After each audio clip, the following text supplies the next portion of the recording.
U S ಅಲ್ಲಿ ಒಂದು concept ಏನಂತಂದರೆ ಎವ್ರಿ ಮನೆಗೆ ಒಂದು 911 ಕಾಲ್ ಮಾಡಿದ್ರೆ ಯಾವ್ದಾರು ಒಂದು ಮನೆಯಿಂದ 4 ಮಿನಿಟ್ಸಲ್ಲಿ ಅವೇನಲ್ಲಿ ಫೈರ್ ಸ್ಟೇಷನ್ ಇರಬೇಕು, 4 ನಿಮಿಷಕ್ಕೆ ಆ ಮನೆಗೆ ಬರಬೇಕು. ಸೊ 911 ಕಾಲ್ ಏನು ಮಾಡ್ತಾರೆ ಅಂತಂದರೆ, ನಾನು ಇದನ್ನು ಎಲ್ಲ 26 ವರ್ಷದ ಎಕ್ಸ್ಪೀರಿಯೆನ್ಸಲ್ಲಿ ಹೇಳ್ತಿರೋದು.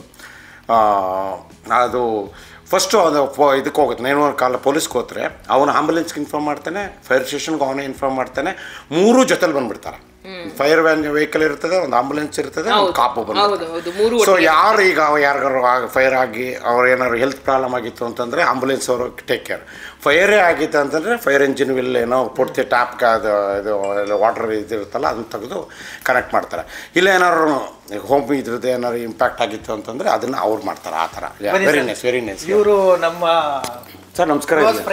ಓಕೆ ಬನ್ನಿ ಸರ್, ಬನ್ನಿ ಕೂತ್ಕೊಳ್ಳಿ. ಓಕೆ, ಕನ್ನಡ ಸಂಘದ ಪ್ರೆಸಿಡೆಂಟ್. ಹೌದಾ? ಇಲ್ಲಿ ನಿಮ್ಮ ಸ್ಯಾನೋಕೆ ಕನ್ನಡ ಸಂಘದ? ಹೌದ್ರಾ? ಬನ್ನಿ ಸರ್, ತುಂಬ ಖುಷಿ ಆಗ್ತದೆ.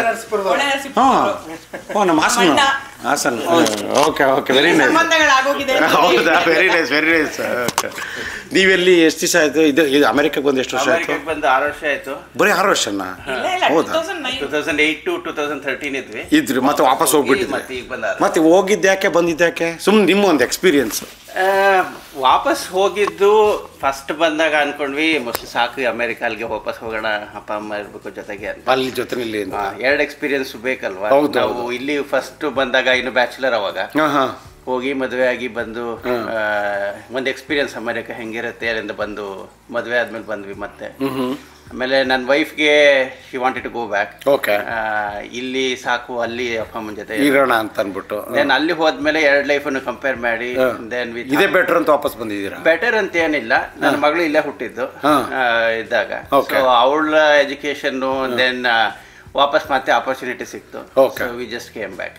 Very nice. ನೋಡ್ರಿ, ಅದೇ ಈಗ ನೀವೇನೋ ವಾಪಸ್ ಹೋಗ್ತೀವಿ ಅಂತಿದ್ರಲ್ಲ, ಈಗ ಇವ್ರು ನೋಡಿದ್ರೆ ನೀವು ಇರ್ಲಿಲ್ಲ ಇರ್ತೀರ, ನೀವು ವಾಪಸ್ ಹೋಗಲ್ಲ. Okay very nice. Quite different experience.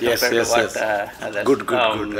2 ಕಡೆನೂ ಒಂದೇ. ಐ ಮೀನ್ ಅಲ್ಲೂ ಏನು ಈಗ ಇಂಡಿಯಾದಲ್ಲಿ ಬಹಳ ಚೇಂಜ್ ಆಗಿದೆ. ಹೌದು, ಏನು ಅಮೆರಿಕ ಬೆಟರ್ ಅಂತ ಏನಿಲ್ಲ. India is much better than America. We have everything there. But family ಸಿಕ್ಕಾಪಟ್ಟೆ ಮಿಸ್ ಆಗುತ್ತೆ. ಇವರೇ ನಮ್ಮ ಫ್ಯಾಮಿಲಿ. ಅವರೇ ನನ್ನ ತಂಗಿ, ಇವರು ಸಿಕ್ಕಾಪಟ್ಟೆ ಕ್ಲೋಸ್ ಫ್ಯಾಮಿಲೀಸ್. Very good. ಇರ್ಬೇಕಾದ್ರೆ ಫ್ರೆಂಡ್ಸೇ ಫ್ಯಾಮಿಲೀಸ್. ಹೌದು, ದೇಶದ ಬಿಟ್ಟು ದೇಶ ಬಂದಿರ್ತೀವಿ, ನಮಗೆ ಎಲ್ಲ ಫ್ರೆಂಡ್ಸೇನೆ ಇಲ್ಲಿ ಫ್ಯಾಮಿಲಿ ಎಲ್ಲ ಅದೊಂದು ಹೇಳ್ತಾರೆ. ವಾಟ್ ಇಸ್ ಯುವರ್ ಎಕ್ಸ್ಪೀರಿಯನ್ಸ್ ಇಲ್ಲಿ ವಿಶೇಷವಾಗಿ ಏನಿತ್ತು ಅಂತ, ಲೈಕ್ ಇವ್ರನ್ನೆಲ್ಲ ಮೀಟ್ ಮಾಡಾದ್ಮೇಲೆ ಏನ್ ಅನ್ಸುತ್ತೆ? ಇಲ್ಲಿ ಬಾಂಧವ್ಯಗಳು ಬೆಳೆಸೋದು ಜಾಸ್ತಿ. ಒಂದು ಹೇಳಕ್ ಇಷ್ಟಪಡ್ತೀನಿ, ಇಂಡಿಯಾದಲ್ಲಿ ಈಗಿನ generation I think they are losing our culture. ಹೌದು, ನಾವು ಇಲ್ಲಿ ಕಷ್ಟಪಟ್ಟು ಬೆಳೆಸ್ತಾ ಇದೀವಿ. ಈಗ ನಾನು ಕನ್ನಡ ವೈಸ್ ಪ್ರೆಸಿಡೆಂಟ್ ಆಗಿ ಎಲ್ಲಾನು ನಾವು ಪ್ರತಿಯೊಂದನ್ನು ಏನಾದ್ರು ಮಾಡೋಣ ಕನ್ನಡಕ್ಕಾಗಿ, ಎಲ್ಲಾನು ಒಂದುಗೂಡ್ಸೋಣ ಅಂತ ಒಂದು ಟ್ರೈ ಮಾಡ್ತೀವಿ. ಇಲ್ಲ ಹಾಕಂದ್ರೆ ಕನ್ನಡ ಮಿತ್ರ ಅಂತ ಒಂದು ಫ್ಲಾಗ್ ಹಾಕೊಂಡು ಟಿ ಶರ್ಟ್ ಹಾಕೊಂಡು ಬಂದ್ಬಿಟ್ಟಿದ್ರು. ಆಮೇಲೆ ಇಲ್ಲಿ ಮಕ್ಕಳಿಗೆ ಕನ್ನಡ ಕ್ಲಾಸಸ್ ಹೇಳ್ಕೊಡ್ತೀವಿ. ನಾವು ಎನ್ಕರೇಜ್ ಮಾಡ್ತೀವಿ ಮಕ್ಕಳಿಗೆ ಕನ್ನಡದಲ್ಲಿ ಮಾತಾಡಿ, ಕನ್ನಡ ಕಲ್ತ್ಕೊಳ್ಳಿ ಅಂತ. ಬಟ್ ಈಗ ಜಸ್ಟ್ ಇಂಡಿಯಾದಿಂದ ಬಂದ್ವಿ ನಾವು ಅಲ್ವಾ, ಅಲ್ಲಿ ಎಲ್ಲರೂ ಇಂಗ್ಲೀಷೇ, ಎಲ್ಲಿ ಹೋದ್ರು ಕನ್ನಡ ಮರ್ತೇ ಬಿಟ್ಟಿದ್ದಾರೆ. ಆಮೇಲೆ ಹಬ್ಬ ಹರಿದಿನಗಳನ್ನ ಅವರು ಆಚರಿಸೋದು ಬಹಳ ಕಮ್ಮಿ ಈಗ ಇಂಡಿಯಾದಲ್ಲಿ. ನಾವು ಇಲ್ಲಿ ಫ್ಯಾಮಿಲಿ ಗೆಟ್ ಟುಗೆದರ್ ಮಾಡ್ಕೋತೀವಿ, ವಿಶೇಷವಾದ ಊಟ ತಿಂಡಿಗಳನ್ನ ಮಾಡ್ಕೊಂಡು ಎಲ್ಲ ನಾವೇ ಮಾಡ್ಕೋತೀವಿ. ಬಟ್ ಇಂಡಿಯಾದಲ್ಲಿ ದೇವರು ಎಲ್ಲ ಮರ್ತೇ ಬಿಟ್ಟಿದ್ದಾರೆ. ಹರಿದಿನಗಳು ಏನು ಇಲ್ವೇ ಇಲ್ಲ, ಎಲ್ಲ ಬಿಸ್ನೆಸ್ ಆಗಿ ಮಜಾ ಮಾಡ್ಕೊಂಡು ಅದೇ ಇದು ಮಾಡ್ತಾರೆ ಹೊರತು ಈಗ ಅಲ್ಲಿ ಕಲ್ಚರ್ ಅನ್ನೋದು ಸ್ವಲ್ಪ ಕಮ್ಮಿ ಆಗ್ತದೆ. ಇಂಡಿಯಾದಲ್ಲಿ ಸಿಕ್ಕಾಪಟ್ಟೆ ಕಮ್ಮಿ ಆಗ್ತಾ ಇದೆ. ಬಟ್ ನಾವು ಈ ಸೈಡ್ ಬಂದ್ರೆ ಜಾಸ್ತಿ ಮಾಡ್ತಾ ಇದ್ರಿ ನಾವು. ಸೊ ಅದು mainly important what we are trying to achieve here. ಅಲ್ಲಿ ಇಂಡಿಯಾದಲ್ಲೂ ಮಾಡ್ಬೇಕಂತ ಜಾಸ್ತಿ I think we need to encourage more younger generation. ಪೇರೆಂಟ್ಸಿಗೆ ಬಿಟ್ಟಿದ್ದು. ಬಟ್ ಅಲ್ಲಿ ಆಮೇಲೆ ಈಕ್ವಾಲಿಟಿ ಅನ್ನೋದು ಒಂದಿಲ್ಲ ಇಂಡಿಯಾದಲ್ಲಿ. ಸೊ ಇಲ್ಲಿ ನಾವು ಯಾರೇ ಆದ್ರೂ ಈಕ್ವಲಿ ವಿ ಟ್ರೀಟ್ ಎವ್ರಿಬಡಿ.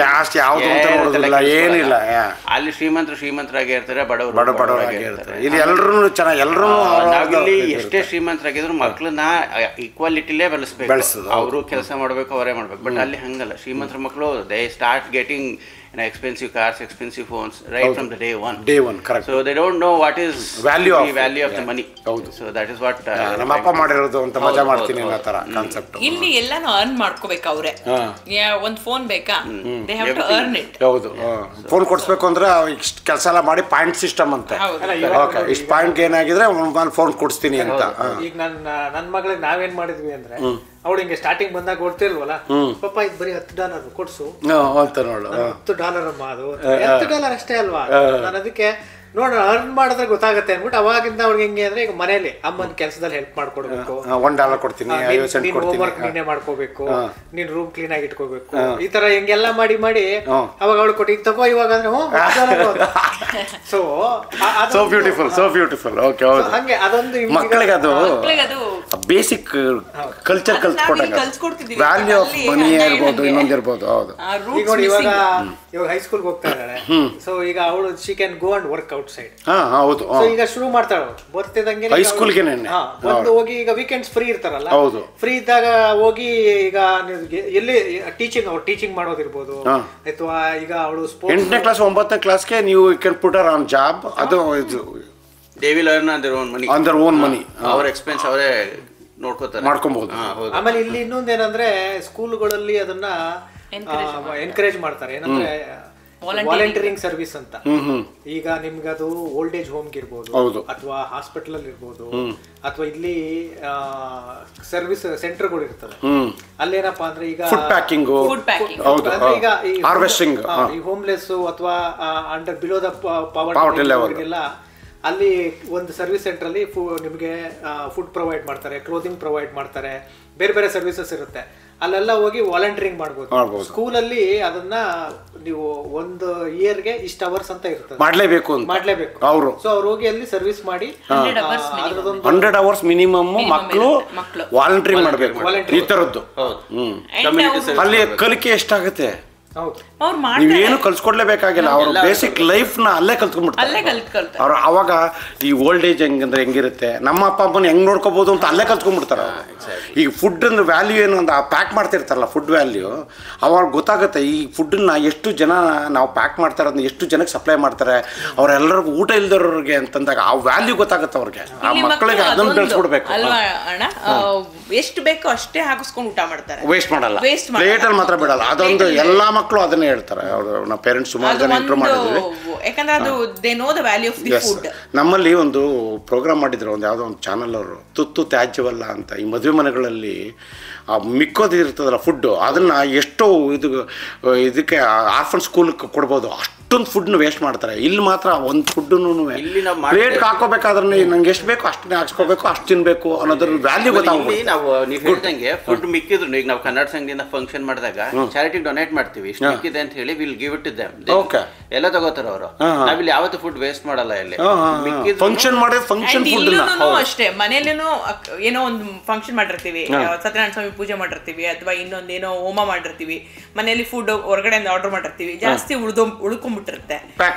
ಎಲ್ಲ ಮನೆ ಯಾರ್ಯಾರು ಬಂದಿರ್ತಾರೆ ಎಲ್ಲರೂ ವಿತೌಟ್ ಹೆಸಿಟೇಟ್ ಪ್ಯಾಕ್ ಮಾಡ್ಕೊಂಡು ತಗೊಂಡೋಗ್ತಾರೆ. ಅದಕ್ಕೆಲ್ಲ ಪ್ಯಾಕ್ ಮಾಡ್ಕೊಂಡು ವೆರಿ ನೈಸ್ ವೆರಿ ನೈಸ್. ನೋಡಿ ಅವಾಗ ವ್ಯಾಲ್ಯೂ ಗೊತ್ತಾಗುತ್ತೆ ಫುಡ್. ಇಲ್ಲಾಂದ್ರೆ ಟ್ರಾಶ್ ಮಾಡ್ಬೇಕಾಗುತ್ತೆ. ಅದನ್ನ ಎಲ್ಲರೂ ಸ್ವಲ್ಪ ತಗೊಂಡು ಹೊಟ್ಟೋಗ್ಬಿಟ್ರೆ ಎಲ್ಲ ಖಾಲಿ ಆಗ್ಬಿಡುತ್ತೆ. ಬಟ್ ಇಂಡಿಯಾದಲ್ಲಿ ನೀವು ಅದನ್ನ ಹೇಳಿದ್ರೆ ಪೀಪಲ್ ವಿಲ್ ಥಿಂಕ್ ಡಿಫರೆಂಟ್ಲಿ. ಅವ್ರೇನು ನಾನು ಭಿಕ್ಷುಕನ ಅಂತಾರೆ. ಹೌದು ಹೌದು. ಅಲ್ಲ ಕೇಳಕ್ ಹೋಗಲ್ರು ಅಲ್ಲಿ, ಬಿಸಾಕ್ಬಿಡ್ತಾರೆ, ಇನ್ನೊಬ್ರಿಗೆ ಯಾರು ಭಿಕ್ಷುಕರು ಕೊಟ್ಬಿಡ್ತಾರೆ ಹೊರತು ಫುಡ್ ಇದೆ ತಗೊಂಡೋಗು ಅಂತ ಹೇಳಲ್ಲ. ನೋಡಿ single dollar has A value. ಹೌದು. ಇಂಡಿಯಾದಲ್ಲಿ $100 ಕೊಟ್ರೆ $100 ಕೊಡ್ತೀಯಲ್ಲ, ಈಗಂತೂ ಮೊನ್ನೆ ಹೋಗಿ ಬಂದ್ವಲ್ಲ ಸಿಕ್ಕಾಪಟ್ಟೆ. ಇಲ್ಲಿ ನಮ್ಗೆ ಕಾಸ್ಕೋದಲ್ಲಿ ಸೇಲ್ ಇತ್ತು ಅಂತಂದ್ರೆ $2 ಕಡಿಮೆ ಇತ್ತು ಅಂತಂದ್ರೆ ಆರಾಮಾಗಿ ಹೋಗಿ ತಗೊಂಡ್ಬರ್ತೀವಿ, ಎಲ್ಲ ಪರ್ಚೇಸ್ ಮಾಡಿ ಇಟ್ಕೋತೀವಿ. ದುಡ್ಡಿಗೆ ವ್ಯಾಲ್ಯೂ ಇಲ್ದೇ ಅಲ್ಲ, ವ್ಯಾಲ್ಯೂ ಇರೋರ್ಗಿದೆ. ಅವ್ರಿಗೆ ದೊಡ್ಡವ್ರಿಗೆ ಅಷ್ಟೇ ವ್ಯಾಲ್ಯೂ ಇರೋದು, ಬಡವ್ರು ಬಡವರಾಗೇ ಇದಾರೆ, ಬಡವ್ರು ಅಷ್ಟೇ. ಅದು ಗ್ಯಾಪ್ ಜಾಸ್ತಿ ಇದೆ. ಇಲ್ಲಿ ನೀವೆಲ್ಲರೂ ಒಂದೇ ಇದು ಪ್ರೈಸ್ ಆಫ್ ಹೌಸಸ್ ಅಲ್ಲಿ ಇದ್ದೀರಾ, ನಿಮಗೆ ಅವ್ನಿಗೆ ಇವ್ನಿಗೆ ಅಂತ ಕಂಪೇರ್ ಮಾಡಕ್ಕೆ ಹೋಗಲ್ಲ. ನೀನು ಕಾರ್ ತಗೋತೀನಿ, ನಾನು ಕಾರ್ ತಗೋತೀನಿ, ನೀನು ಈ ಮನೆ ತಗೊಂಡಿದ್ದೆ, ನಾನು ಈ ಮನೆ ತಗೋತೀನಿ. ಹಂಗಾಗಿ ಈಕ್ವಾಲಿಟಿ ಇದೆ. ಹಂಗಾಗಿ ನಿಮ್ಮಲ್ಲಿ ಮನಸ್ಸಿನಲ್ಲಿ ಅವನ್ನ ಕೀಳಕ್ಕೆ ನೋಡಬೇಕು, ಅವನನ್ನ ಸಲ್ಯೂಟ್ ಕೊಡಬೇಕು. ನಮ್ಮಲ್ಲಿ ಅವ್ನಿಗೆ ದುಡ್ಡಿದೆ ಅಂತಂತಂದ್ರೆ ಅವನಿಗೆ ಚಮಚಾಗಿರಿ ಎಷ್ಟು ಮಾಡೋಕ್ಕೆ ಇದು ಮಾಡ್ತಾರೆ. ಇಲ್ಲಿ ಯಾರೂ ಮಾಡೋಕ್ಕೆ ಹೋಗಲ್ಲ. ಎಲ್ಲರೂ ನಾನು ಅರ್ನ್ ಮಾಡ್ತೀನಪ್ಪ, ನೀನು ಅರ್ನ್ ಮಾಡ್ತೀಯ, ಸೇಮ್ ಲೆವೆಲಲ್ಲಿ ನಾವು ಇದ್ದೀವಿ. ನೀನು ಒಂದು 100K ಜಾಸ್ತಿ ತಗೊಂಡ್ರು ಅವರು ಆ ಥರದ್ದೇನು ಭೇದ ಭಾವ ತೋರ್ಸಕ್ಕೆ ಹೋಗಲ್ಲ. ಯಾಕಂದ್ರೆ ಎವ್ರಿಬಡಿ ಆಸ್ ಅನ್ ಆಪರ್ಚುನಿಟಿ. ಹೌದಾ, ಮನೆಗಳಿಂದ ಹಿಡಿದು ಆಪರ್ಚುನಿಟೀಸಿಂದ ಹಿಡಿದು ಕೆಲಸದಿಂದ ಹಿಡಿದು ಅರ್ನಿಂಗಿಂದ ಹಿಡಿದು ಕೆಪಾಸಿಟಿ. ನಿಮ್ಗೆ ಶಕ್ತಿ ಇದೆಯಾ, ದುಡಿಯೋಕ್ಕೆ ಶಕ್ತಿ ಇದೆ ಅಷ್ಟೇ. ಅಲ್ಲಿ ಥರ ನಾನು ದೊಡ್ಡದ ಕುಂತಿತ್ತಕ್ಕ ಒಂದು ಕೋಟಿ ಅಂತ ರೂಪಾಯಿ. ಪ್ರೆಸಿಡೆಂಟ್ ವೈಸ್ ಪ್ರೆಸಿಡೆಂಟ್ ಈಗ ಒಂದು ವರ್ಷ ಆಯ್ತು. ಈಗ ಒಂದು ವರ್ಷ ಎವ್ರಿ 2 years ರೊಟೇಟ್ ಆಗುತ್ತಲ್ವಾ ಅಣ್ಣ ಅದು? 2 years. 2 years. ಆಮೇಲೆ ವೈಸ್ ಪ್ರೆಸಿಡೆಂಟ್ ಮಾಡ್ತೀರಾ ನೀವು ಅದರಲ್ಲಿ? ನಾವೀಗ ಕನ್ನಡ ಸಂಘದಲ್ಲಿ ವರ್ಷಕ್ಕೆ ಒಂದು 6-7 ಪ್ರೋಗ್ರಾಮ್ ಮಾಡ್ಕೋತೀವಿ. ಒಂದು ಸ್ಟಾರ್ಟಿಂಗ್ ವಿತ್ ಸಂಕ್ರಾಂತಿ. ಸೊ ನಾವು ಯೂಶಲಾಗಿ ಎನ್ಕರೇಜ್ ಮಾಡೋದಂದ್ರೆ ಕಲಾವಿದರು ಇಂಡಿಯಾದಿಂದ ಕರ್ನಾಟಕದಿಂದ ನಮ್ಗೆ ಗೊತ್ತಿರೋ ಕಲಾವಿದರನ್ನ ಕರೆಸಿ ಪ್ರೋಗ್ರಾಮ್ ಮಾಡಿಸಿ ಎಲ್ಲರನ್ನೂ ಜೊತೆಗೂಡಿಸಿ ಪರ್ಫಾರ್ಮ್ ಮಾಡೋಂಥ ಪ್ರೋಗ್ರಾಮ್ಗಳು ಮಾಡ್ತೀವಿ. ನಮಗೆ ಅರೌಂಡ್ 300 ಫ್ಯಾಮಿಲೀಸ್ ಇದ್ದಾರೆ ಇಲ್ಲಿ ಓವರ್ ಆಲ್. ಬಟ್ ನಮಗೆ ಮೆಂಬರ್ಶಿಪ್ಪೇ ತಗೊಂಡಿದ್ದಾರೆ ನಿಯರ್ಲಿ ಅಪ್ ಟು 200 ಇದ್ದಾರೆ. ಓಕೆ. ಸಂಕ್ರಾಂತಿಗೆ ಆಲ್ಮೋಸ್ಟ್ 500 ಪೀಪಲ್ ಟರ್ನ್ ಔಟ್ ಆಗಿ ಮಿನಿಮಮ್. ಆಮೇಲೆ ಯುಗಾದಿ ಮಾಡಿದ್ವಿ, ಬಹಳ ಜೋರಾಗಿ ಮಾಡಿದ್ವಿ. ವಸು ದೀಕ್ಷಿತ್ ಕರ್ಸಿ. ಅದು ನಿಮ್ದು ಇದು ಸ್ಯಾನೋಸೆ ಕನ್ನಡ ಸಂಘದ ಮಾತ್ರ ಇದು ಸ್ಯಾನ್ ಅಕ್ವಿನ್ ಕನ್ನಡ ಸ್ಯಾನ್ ನೀವು 300 ಫ್ಯಾಮಿಲಿ. ಸ್ಯಾನ್ ಅಕ್ವಿನ್ ಕನ್ನಡ ಸಂಘದಲ್ಲಿ ಈಗ ಇನ್ನು ಇದು ಅಲ್ಲ ಬೇರೆ ಎಂಟೈರ್ ಕ್ಯಾಲಿಫೋರ್ನಿಯಾದಲ್ಲಿ ಆಮೇಲೆ ನಾವು ಇಲ್ಲಿನೂ ನೀವು ಹೇಳ್ದಂಗೆ ಚಾರಿಟಿಗೆ ಅಂತ ಡೊನೇಟ್ ಮಾಡ್ತೀವಿ, ಪ್ರೋಗ್ರಾಮ್ಗಳನ್ನ ಹಮ್ಮಿಕೋತೀವಿ. ಬುಕ್ಸ್ ಈಗ ಯುಗಾದಿ ಫಂಕ್ಷನ್ ಮಾಡಿದ್ವಿ, ಅದರಲ್ಲಿ ನಾವು ಚಾರಿಟಿಗೆ ಒಂದು ಸೆಪರೇಟ್ ಪ್ರೋಗ್ರಾಮ್ ಮಾಡಿದ್ವಿ. ಲೈಕ್ ಟವಲ್ಸ್ ಜನರೇಟ್ ಮಾಡೋದು, ಬುಕ್ಸ್ ಕೊಡ್ಸೋದು, ಆಮೇಲೆ ಬೇರೆ ಬೇರೆ ವಿಧವಾದ ಕಾರ್ಯಕ್ರಮಗಳನ್ನ ಹಮ್ಕೋತೀವಿ. ಈ ವಾಕಥಾನ್ ಇರ್ಬೋದು, ಏನೇ ಆಗಿರ್ಬೋದು. ಆಮೇಲೆ ಫಂಡ್ ರೈಸಿಂಗ್ ಇವೆಂಟ್ ಮಾಡಿಸ್ತೀವಿ. ನೆಕ್ಸ್ಟ್ ಕ್ಯಾಂಪಿಂಗ್ ಬರ್ತಾ ಇದೆ ನಮ್ದು. ಕ್ಯಾಂಪಿಂಗ್ಗೆ ಕನ್ನಡ ಸಂಘದಿಂದ ಕ್ಯಾಂಪಿಂಗ್ ಮಾಡ್ತೀವಿ. ಅದಕ್ಕೂ 100+ ಫ್ಯಾಮಿಲೀಸ್ ಬರ್ತಾರೆ. ಸೊ ಅದಾದ್ಮೇಲೆ ಕನ್ನಡ ರಾಜ್ಯೋತ್ಸವ ಸೆಲೆಬ್ರೇಟ್ ಮಾಡ್ತೀವಿ ನವೆಂಬರ್ಲಿ. ಹಿಂಗೆ ಸ್ಪೋರ್ಟ್ಸ್ ಡೇ ಮಾಡ್ತೀವಿ. ಆಮೇಲೆ ಹಿಂಗೆ ಕಮ್ಯುನಿಟಿಲಿ ಹೆಂಗೆ ಪೀಪಲ್ನ ಒಂದುಗೂಡ್ಸ್ ಮಾಡಿಸ್ಬೇಕು, ಜನರನ್ನ ಹೆಂಗೆ ನಾವು ಕನ್ನಡದವರು ಹೆಂಗೆ ನಮ್ಮ ಕನ್ನಡ ಬಗ್ಗೆ ಸೇರ್ಕೋಬೇಕು, ಆ ಥರ ಕಾರ್ಯಕ್ರಮಗಳನ್ನ ಹಮ್ಮಿಕೊಂಡು ಎಷ್ಟು ಸಾಧ್ಯನೋ ಅಷ್ಟು ಜನರನ್ನ ಒಟ್ಟುಗೂಡಿಸಿ ಮಕ್ಕಳಿಗೆ ಮೇನ್ಲಿ ನಮ್ಮ ಕಲ್ಚರ್ ಬಗ್ಗೆ ತಿಳಿಸ್ಕೊಡೋದಕ್ಕೆ, ಮಕ್ಕಳಿಗೆ ನಮ್ದು ಪರಂಪರೆ ಏನಿದೆ, ಹೆಂಗಿದೆ ಕನ್ನಡದ ಬಗ್ಗೆ, ಸೊ ಅವೆಲ್ಲಾನು ಹೇಳ್ಕೊಡೋಂಥ ಕಾರ್ಯಕ್ರಮಗಳನ್ನ ಹಮ್ಕೋತೀವಿ. ಆಮೇಲೆ ಈಗ ರೀಸೆಂಟಾಗಿ ವಿಜಯ್ ಪ್ರಕಾಶ್ ಅವರೆಲ್ಲ ಬಂದಿದ್ರು. ಅವ್ರದ್ದು ಗ್ರೂಪಲ್ಲಿ ಒಂದಿಬ್ರು ಸಿಂಗರ್ ಕರಿಯೋಕೆ ಅಂತ ಒಂದು ಪ್ರೋಗ್ರಾಮ್ ಮಾಡಿಸಿದ್ವಿ. ಆಮೇಲೆ ಸಿಂಗರ್ಗಳಿಗೆ ಎನ್ಕರೇಜ್ ಮಾಡೋದು, not only for the programmes, young budding talents ಅವ್ರನ್ನ ನಾವು ಎನ್ಕರೇಜ್ ಮಾಡಿ ಏನಾದ್ರೂ ಸಮಾಜ ಸೇವೆ ಮಾಡ್ಬೋದು. ಅಥವಾ ಈಗ ಬ್ಯಾಕ್ ಇನ್ ಕರ್ನಾಟಕ ನಾವು ಯಾವ್ದಾದ್ರು ಒಂದು ಚಾರಿಟಿಗೆ ಫಂಡ್ ಏನಾದ್ರು ದಾನ ಮಾಡ್ಬೋದು. ಕನ್ನಡ ಸಂಘದಲ್ಲಿ ದೀಪಾವಳಿ ಮತ್ತೆ ಕನ್ನಡ ರಾಜ್ಯೋತ್ಸವ ಎರಡು ಬಹಳ ಜೋರಾಗಿ ಅದ್ದೂರಿಯಾಗಿ ಆಚರಿಸ್ತೀವಿ. ಕನ್ನಡ ರಾಜ್ಯೋತ್ಸವನ ಸಿಕ್ಕಾಪಟ್ಟೆ ಜೋರಾಗಿ ಆಚರಿಸಿದ್ರಿಂದ ಒಳ್ಳೊಳ್ಳೆ ಟ್ಯಾಲೆಂಟ್ ಇಂಡಿಯಾದಿಂದ, ಕರ್ನಾಟಕದಿಂದ ಎಸ್ಪೆಷಲಿ ಸಿಂಗರ್ಸ್ ಆಗಿರ್ಬೋದು, ಡ್ಯಾನ್ಸರ್ಸ್ ಆಗಿರ್ಬೋದು, ಅಂತವ್ರಿಗೆ ಜಾಸ್ತಿ ಎನ್ಕರೇಜ್ ಮಾಡಿ. ನಮಸ್ಕಾರ. ಅವರು ನಾರಾಯಣ್ ಜಾಧವ್ ಅಂತ ನಮಸ್ಕಾರ. ನೇಬರು ನಮಗೆ ಬಹಳ ಕ್ಲೋಸ್ ಫ್ರೆಂಡ್. ಆಮೇಲೆ ನಮ್ಮ ಕನ್ನಡ ಸಂಘದ ಸೆಕ್ರೆಟರಿ ಕಾರ್ಯದರ್ಶಿಗಳು.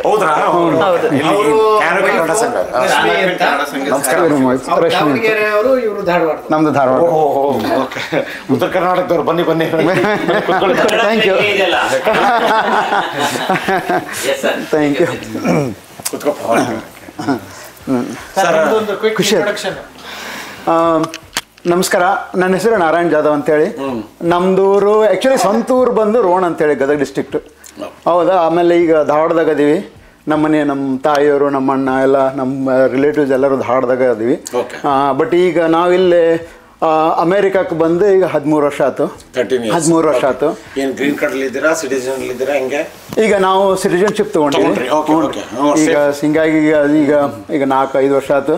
ಈಗ ನಾವು ಇಲ್ಲಿ ಅಮೇರಿಕಾ ಸಿಟಿಜನ್ಸ್ ಅಂತ ಆಗಿದ್ವಿ. Very good very good. Madam ಏನು ಮಾಡ್ತಾರೆ? ಅವರು ಟೀಚಿಂಗ್ ಮಾಡ್ತಾರೆ.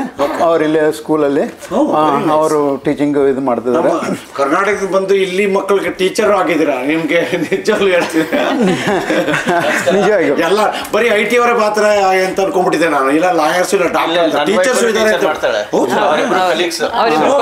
Very nice very nice. ಯಾಕಂದ್ರೆ ಒಂದು ಟೀಚರ್ ಇದ್ದಾರೆ ಅಂತ ಗೊತ್ತಾಗಿತ್ತು ನನಗೆ.